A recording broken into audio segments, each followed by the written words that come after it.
बोलेगा एक कुंटल धान को 5,500 रुपया मिलेगा। एक कुंटल धान को हम दिल्ली में जाके बोलेगा राहुल गांधी। और हिंदुस्तान में कश्मीर से कन्याकुमारी तक कर्जा माफ होगा कि नहीं होगा? कर्जा माफ करना है कि नहीं करना है?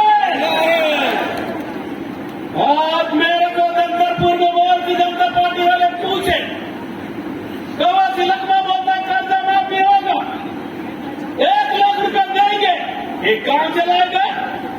मैं तो बोला इधर आ। मैं पूछा, हे भारतीय जनता पार्टी वाले कान को उनके सुनो, मैं बताता हूं तुमको। तुम्हारा मोदी अडानी को 16 लाख करोड़ रुपया ला के कर्जा माफ किया, ये कहां से लाया?